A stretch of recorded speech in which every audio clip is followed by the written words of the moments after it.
Bueno, ahora continuando con esta entrevista, vamos a pasar al cuento de Casa Tomada, que cuenta sobre los dos hermanos que vivían en una casa en Buenos Aires, que era solitaria, que vivían ellos dos solos y tenían miedo. También, al final del cuento, vemos cómo se resignan y se marchan de la casa y tiran la llave al río. Mi pregunta es sobre si en este cuento hay una alegoría sobre el peronismo o al gobierno argentino en ese momento.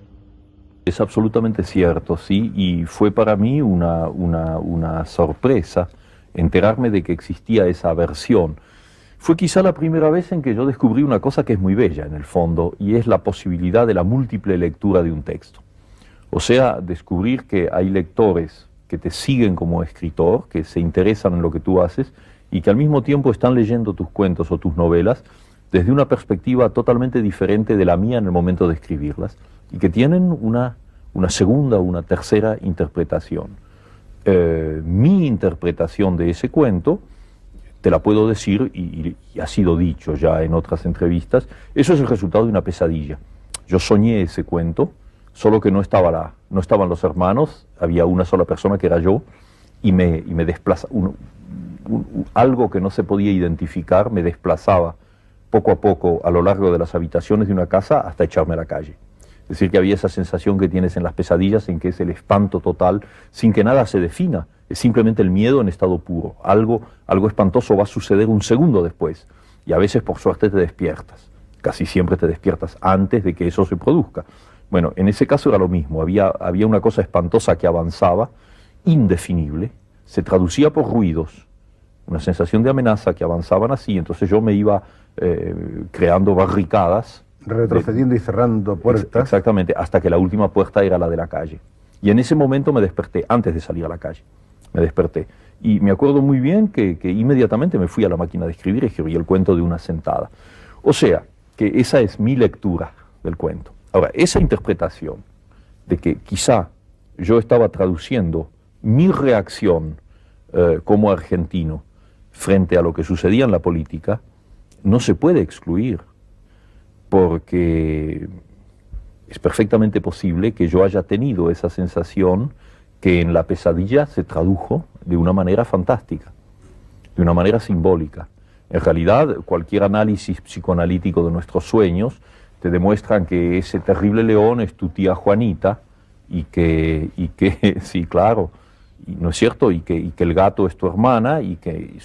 Cualquiera de las cosas que en la vida real te incomodan. Claro, sí. Se crea toda una simbología de sustituciones. Exacto. El sueño sustituye una cosa por otra, te lanza un mundo de símbolos, y bueno, y hacía falta Freud para explicarlos, y los que han venido después.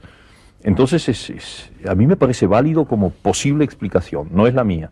Entonces, como último tópico a tomar en la entrevista, quería hablar sobre Rayuela, y sobre que es una de tus grandes obras, y también preguntarte qué te inspiró y qué tomaste para crear esta novela tan diversa y tan dinámica para el lector.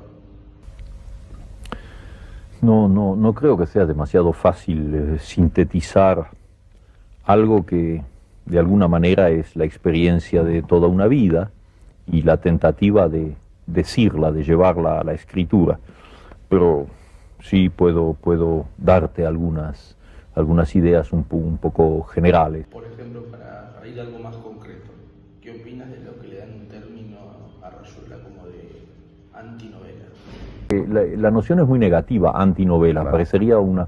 Parecería casi una tentativa un poco venenosa de destruir la novela como género, si dices antinovela.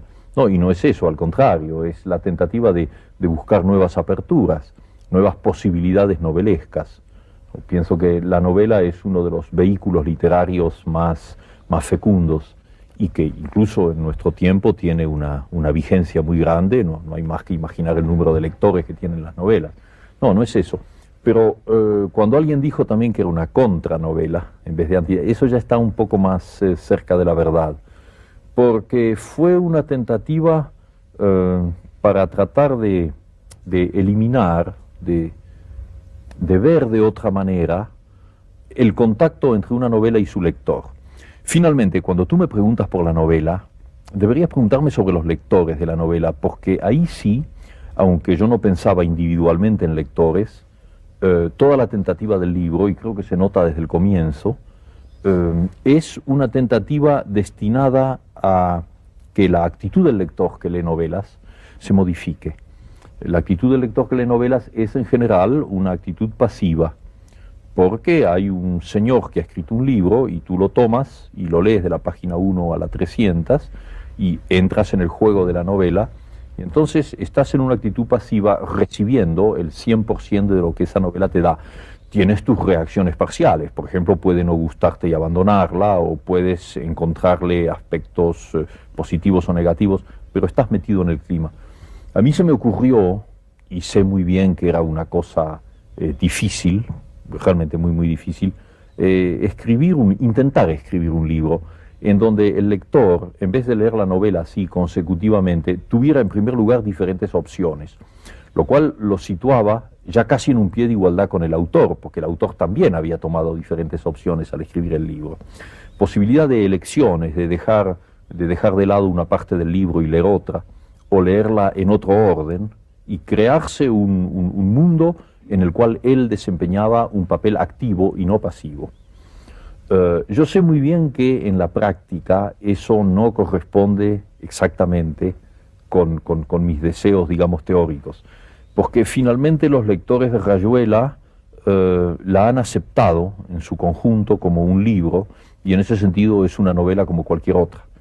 Pero también sé que muchos de esos lectores han sentido que se les reclamaba una participación mucho más activa, que es lo que yo llamo en el libro el lector cómplice. Es decir, ese lector que en un momento dado está leyendo el libro y dice, bueno, esto a mí no me gusta, al diablo, tiro el libro por la ventana, cosa que a mí como autor me parecería perfecto, porque nada me parecería más positivo que una especie de polémica en ausencia, ¿no? Pues que ni él ni yo sabremos de eso, una especie de polémica entre un autor y un lector. La posibilidad de desempeñar un papel incluso crítico mucho más amplio que la mera crítica literaria de la lectura de un libro.